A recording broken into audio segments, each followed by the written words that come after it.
오늘 우리에게 주시는 하나님의 말씀은 마가복음 2장 1절에서 12절까지의 말씀입니다.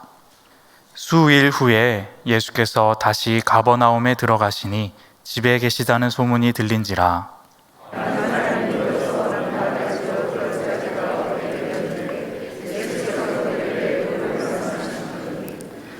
사람들이 한 중풍병자를 네 사람에게 메워 가지고 예수께로 올세.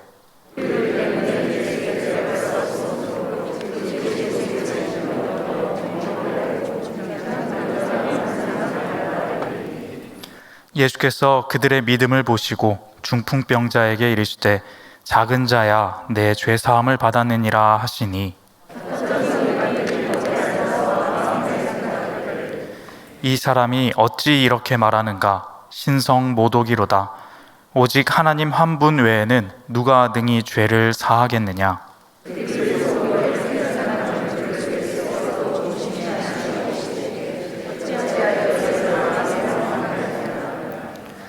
중풍병자에게 내 죄 사함을 받았느니라 하는 말과 일어나 내 상을 가지고 걸어가라 하는 말 중에서 어느 것이 쉽겠느냐?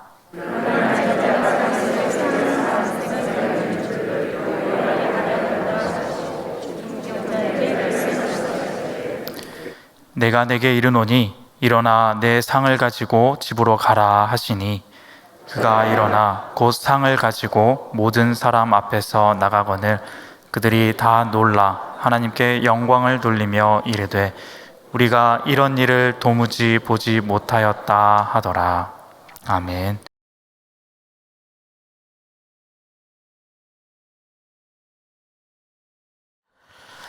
지난주 수요일이 참회의 수요일이었습니다. 그래서 지난주부터 우리 수요일부터 사순절이 시작되었습니다. 사순절을 제가 시작하면서 지난주에 한적한 곳이라는 제목으로 말씀을 전했습니다. 그래서 장소의 개념보다는, 즉 어디라는 개념보다는 어떻게라는 개념이 더 중요하다고 말씀을 드리면서 한번 이번 사순절은 우리가 어떻게의 관점을 두고서 한번 살아가 보자고 한번 말씀을 드렸습니다. 일주일 동안 잘 살고 계신 거죠? 네. 오늘 대답하시는 분들이 너무 많아서 제가 행복합니다. 감사합니다, 주님. 네. 자, 오늘은 우리 두 번째로, 그 다음으로 이제 2장 들어가면서 사제권 논쟁이라는 제목으로 우리 말씀을 전하도록 하겠습니다.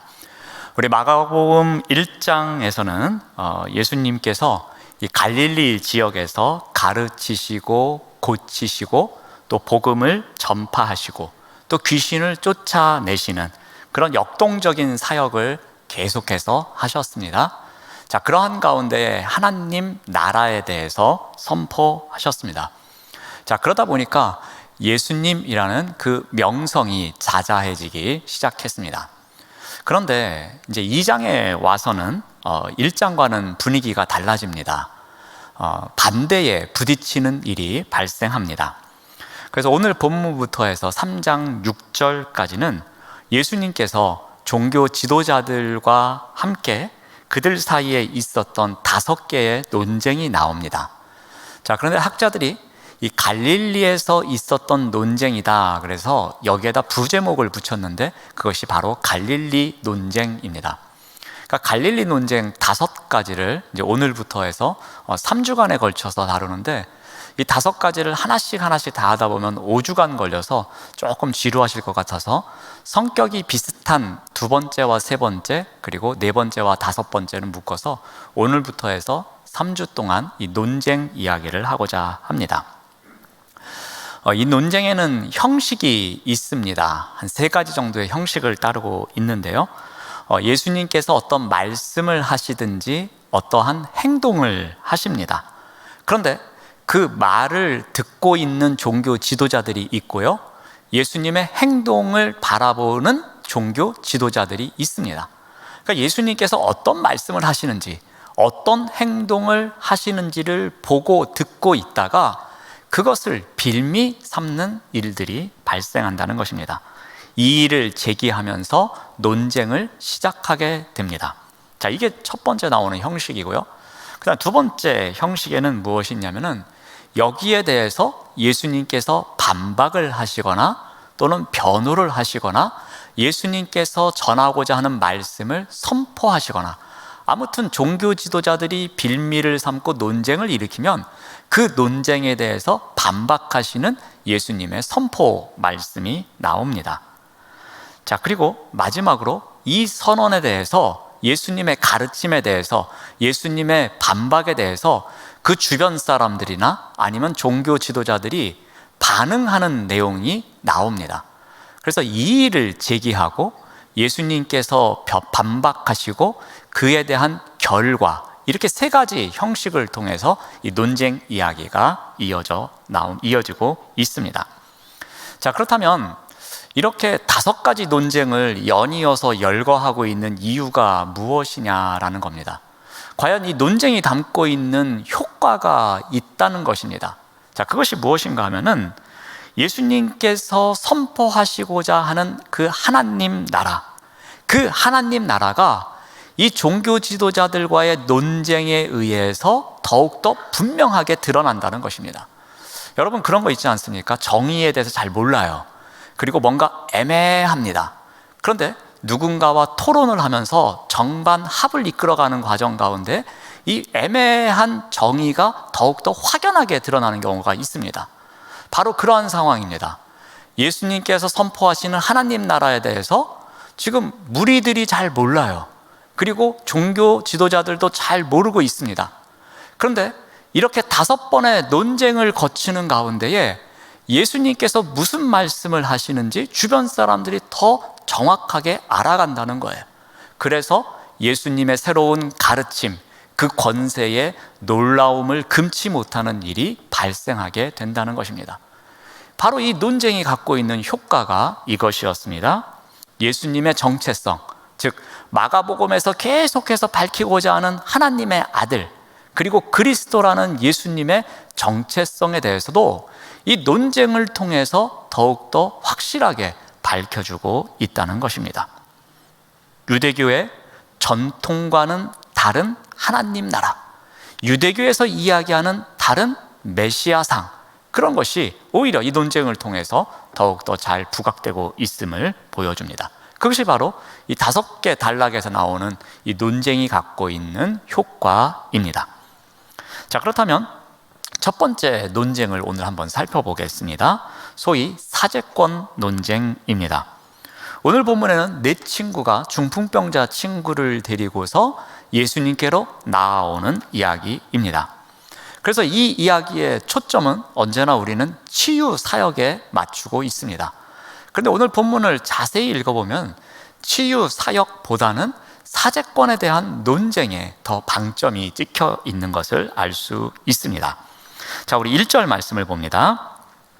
수일 후에 예수께서 다시 가버나움에 들어가시니 집에 계시다는 소문이 들린지라. 며칠이 지났습니다. 이 며칠이 지났다는 것은 아마도 1장 마지막 절로부터일 것입니다. 1장 마지막 절에 보면은 많은 사람들을 피해서 예수님께서 한적한 곳에 가셨습니다. 그럼에도 불구하고 사람들이 몰려들었습니다. 아무튼 갈릴리에서의 그 많은 기적을 베풀고 있었던 예수님의 모습, 그리고 그로부터 어느 정도 시간이 지난 뒤에 가버나움으로 들어가지 못했던 예수님께서 다시 가버나움으로 들어오신 때였습니다. 그때에 예수님께서 누군가의 집에 계시다는 소문이 사람들에게 들려지게 됩니다. 자, 이때 많은 사람들이 모여들었습니다. 어느 정도인가 하면 2절 말씀을 봅니다. 많은 사람이 모여서 문 앞까지도 들어설 자리가 없게 되었다고 합니다. 예수께서 그들에게 도를 말씀하십니다. 그러니까 예수님께서 다시 돌아오셨다는 소식이 사람들에게 전해지자 그 사람들이 모여서 말 그대로 인산인해를 이루게 된 것입니다. 그래서 심지어 문 앞까지도 사람들로 꽉 차 있다고 합니다. 이 갈릴리 사역의 여파가 아직도 이어지고 있음을 이 한 절을 통해서 우리가 알 수 있습니다. 자, 이렇게 모인 사람들에게 예수님께서는 복음을 선포하십니다. 우리 성경에선 도를 말씀하시다 그래가지고 마치 이상한 것처럼 느껴지지만 그냥 하나님 나라에 대한 그 복음을 선포하고 계셨다고 보시면 될 것 같습니다. 자, 그런데 이때에 한 부류의 사람들이 나타납니다. 우리 3절 말씀을 봅니다.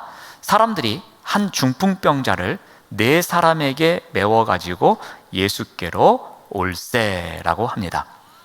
자, 그러나 사람들이 많이 모여 있어서 이들이 예수님께로 들어갈 수 없었습니다. 그래서 어떻게 합니까?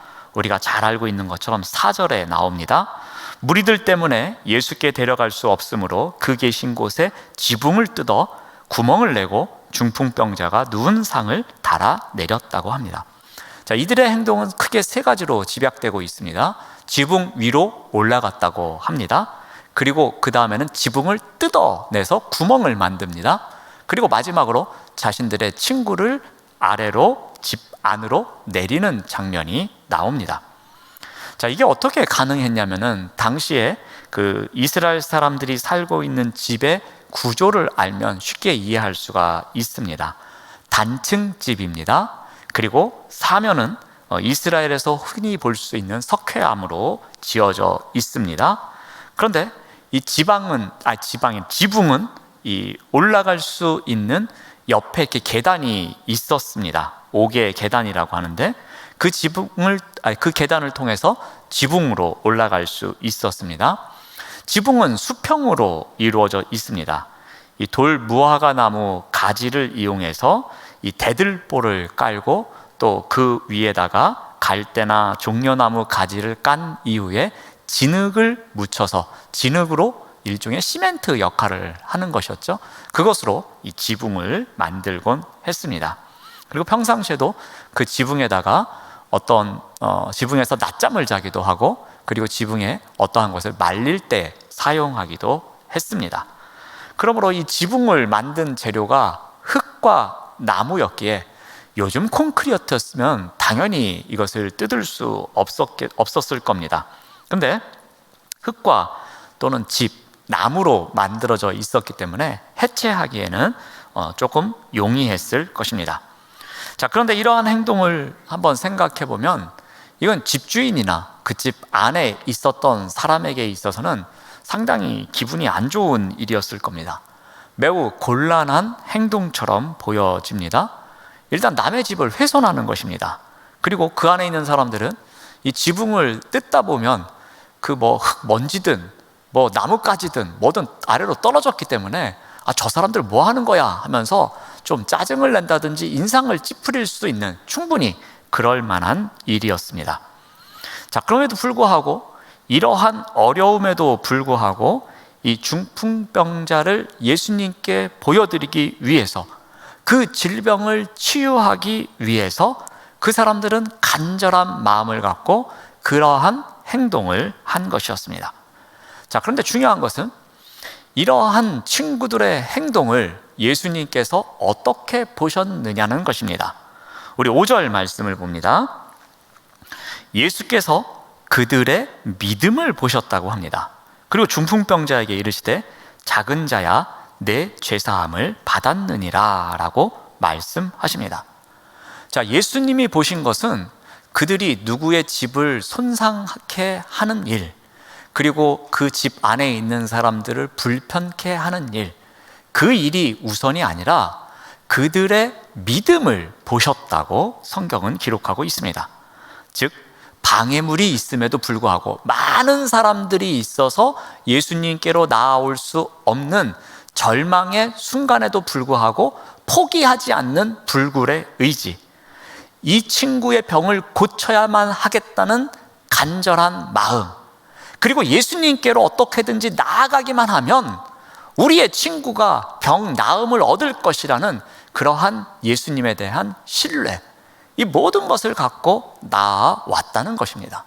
그리고 예수님은 다른 것보다는 그들의 이러한 마음을 보고 그들의 믿음을 보았다고 성경은 기록하고 있습니다. 분명히 도발적인 침범입니다. 그리고 무례한 행동입니다. 그런데 예수님은 이것을 보시고 믿음이라고 정의를 내려주십니다. 그리고 예수님께서는 더 한 발자국 나아가셔서 더 도발적인 발언을 하십니다. 내 죄사함을 받았느니라 라면서 사죄 선언을 하십니다. 여기에서 예수님께서 사죄 선언한 이 헬라어 단어가 아피엔타이라는 단어입니다. 근데 이것은 문법적으로 분석을 해보면 신적 수동태로 사용됩니다. 즉 신에 의해서 이루어진 일을 나타낼 때에 쓰는 문법적인 표현입니다. 예수님께서 지금 사죄를 선언하고 계신데 이것은 사람이 하는 것이 아니라 신에 의해서, 즉 하나님에 의해서 이루어지는 일임을 나타내고 있는 것입니다. 또한 시제를 분석하면 현재 시제를 사용합니다.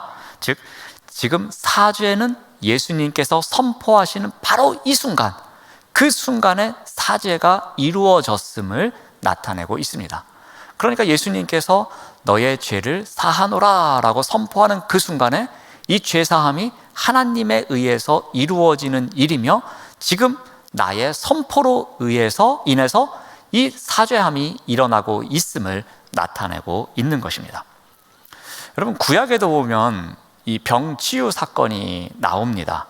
그러나 이스라엘 선지자 어떠한 사람도 이 병치유와 또 이 사죄와 연관시킨 일은 없습니다. 왜냐하면 구약에서도 그렇지만 이 사죄는 하나님의 고유 영역이기 때문입니다.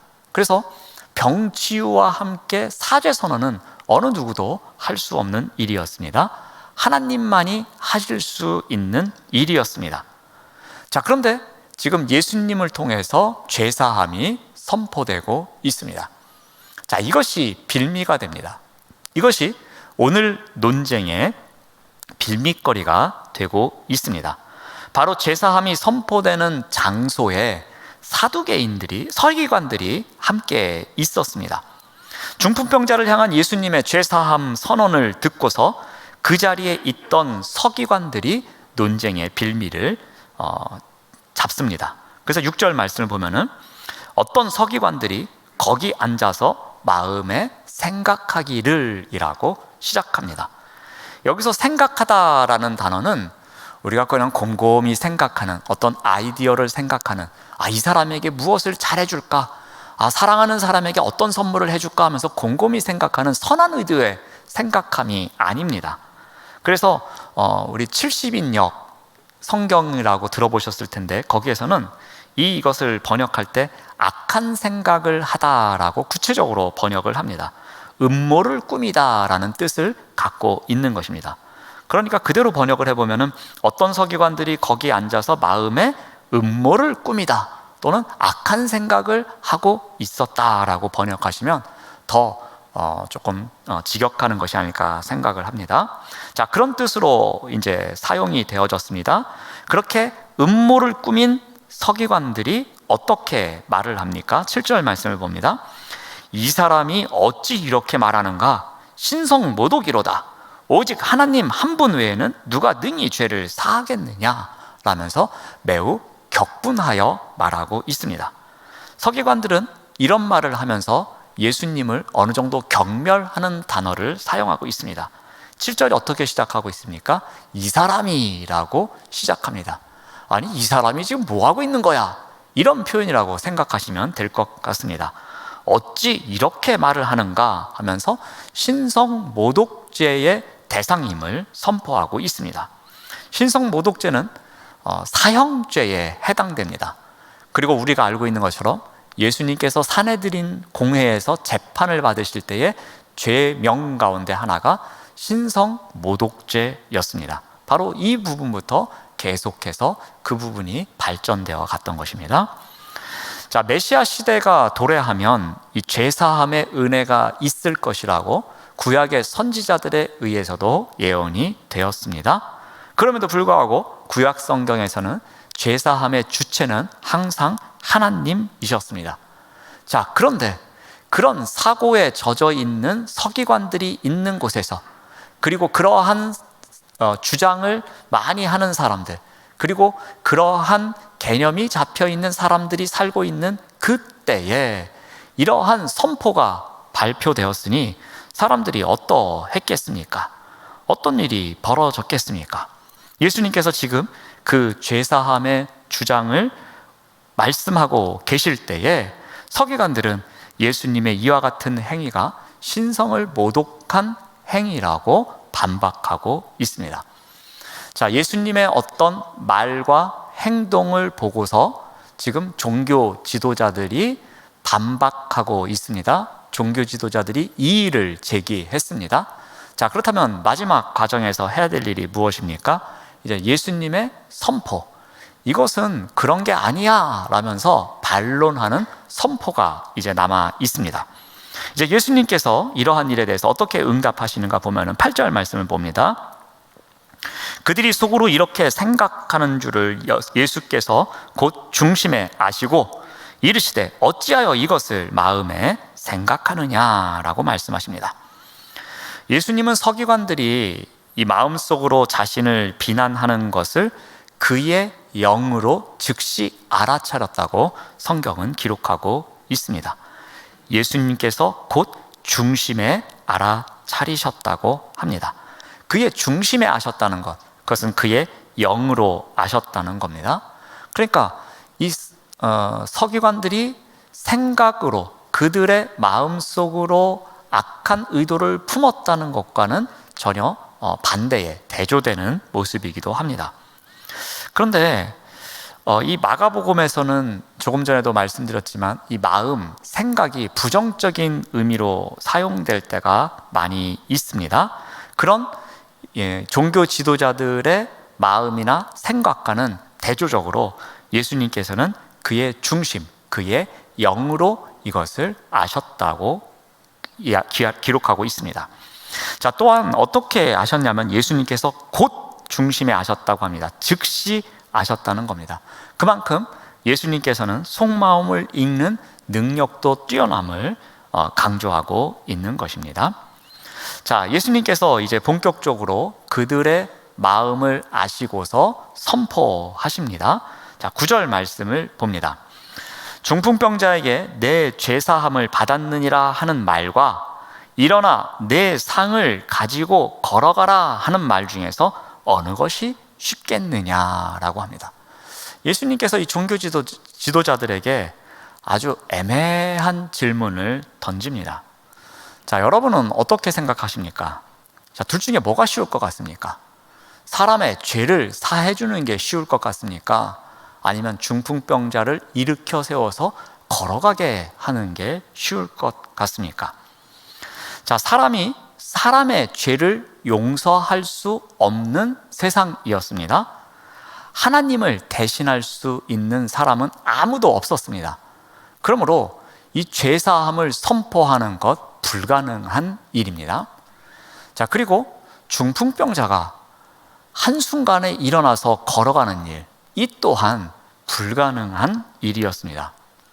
예수님께서 물어보신 질문에 나오는 이 두 가지 선택지는 사실 종교 지도자들의 입으로 답하기에는 둘 다 불가능한 일입니다.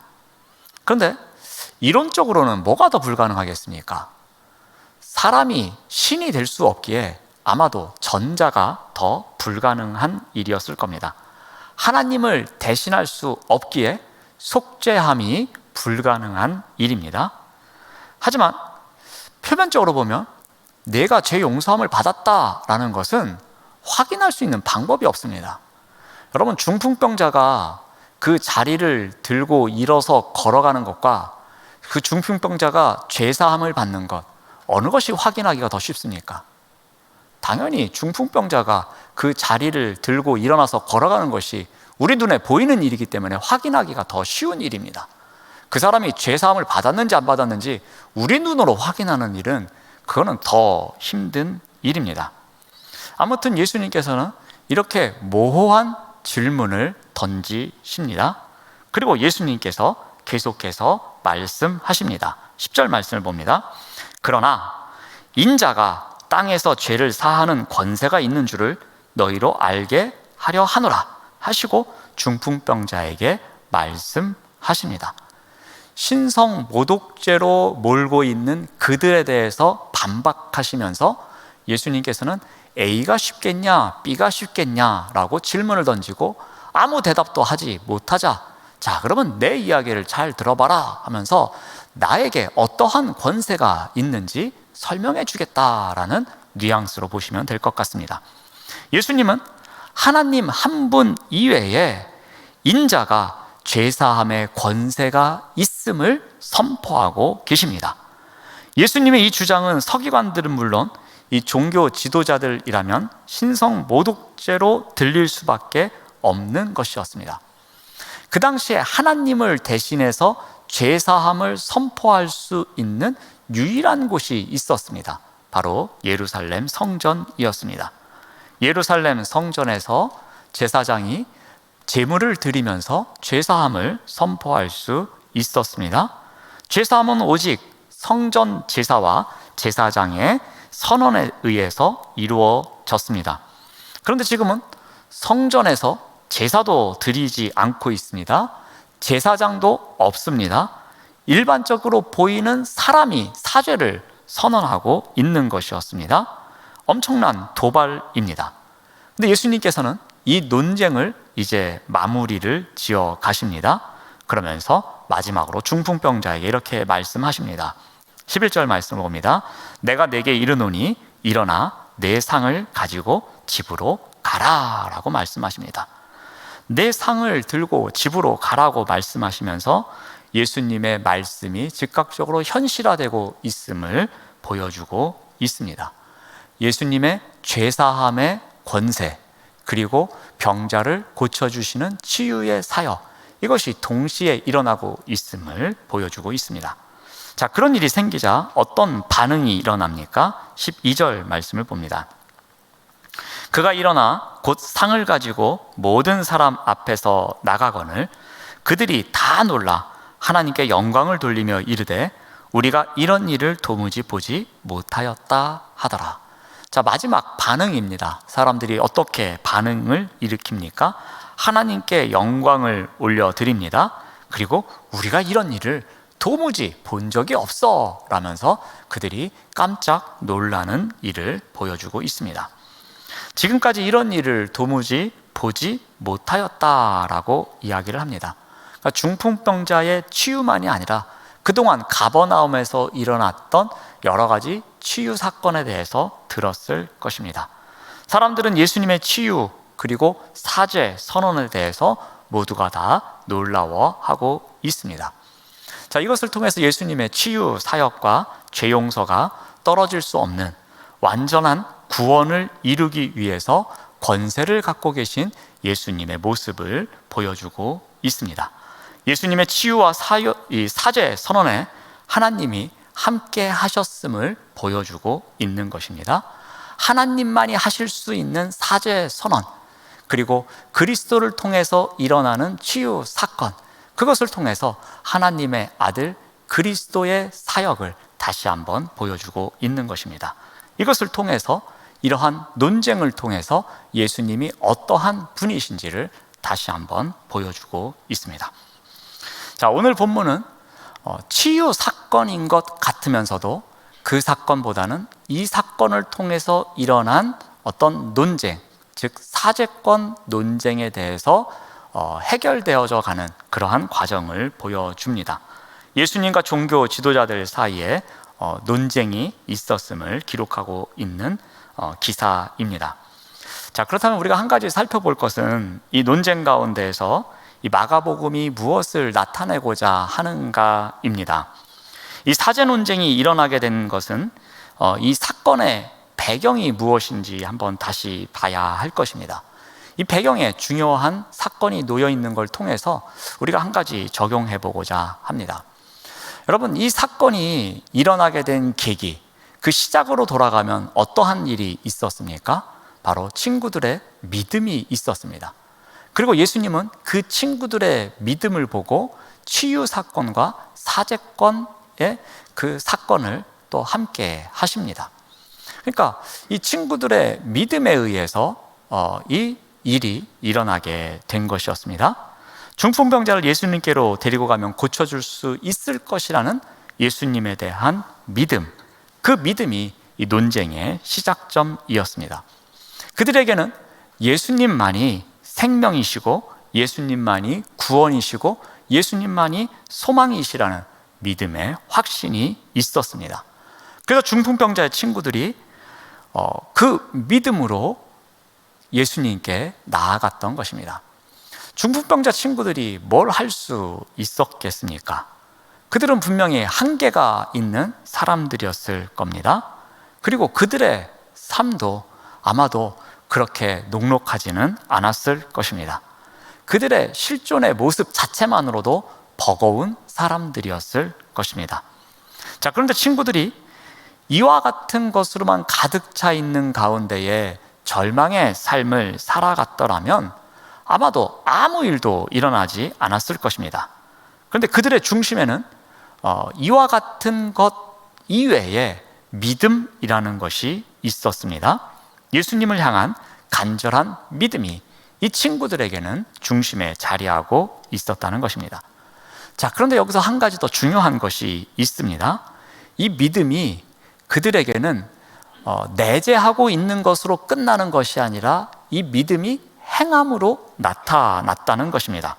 그래서 예수님께서는 그 믿음을 보셨다고 했는데, 그 믿음을 보셨다는 것은 이들이 마음속에 갖고 있는 믿음뿐만이 아니라 그 믿음이 행함으로 나타난 것을 보셨다고 성경은 기록하고 있었습니다. 우리에게는 이 믿음의 행함의 부분에 있어서도 한번 이 친구들의 믿음의 부분을 배우면 좋지 않을까 생각을 해봅니다. 우리가 사순절을 살아내면서 이 믿음이 관념적인 정의에만 머물고 있는 것이 아니라 그 믿음이 우리의 삶 속에서 행함으로, 아무리 작은 것이라도 행함으로 드러나는 좀 사순절을 살아냈으면 좋겠습니다. 만약에 우리가 이와 같은 상황에 놓여 있었다면 우리는 여러 가지 핑계를 찾기 시작했을 겁니다.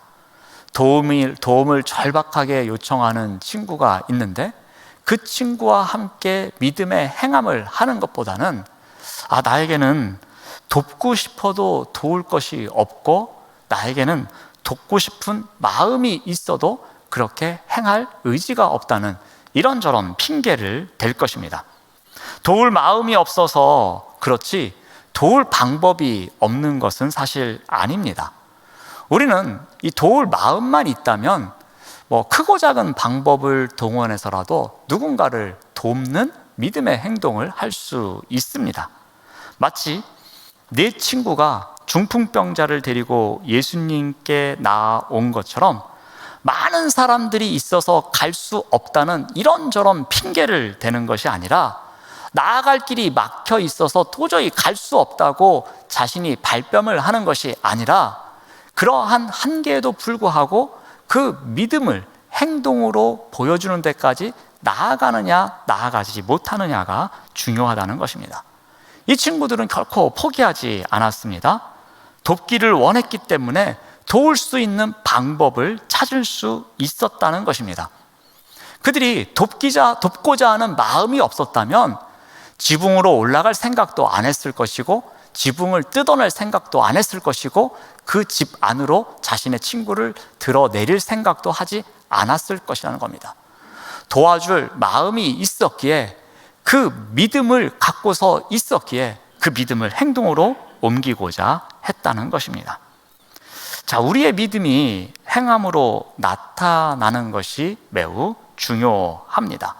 어떤 핑계 때문에 믿음이 관념적 이론에만 머물지 않고 우리의 손과 발로 드러나는 것이 필요하다는 것입니다. 우리의 믿음이 이론에만 머물러 있으면 어떠한 영향력도 줄 수 없습니다.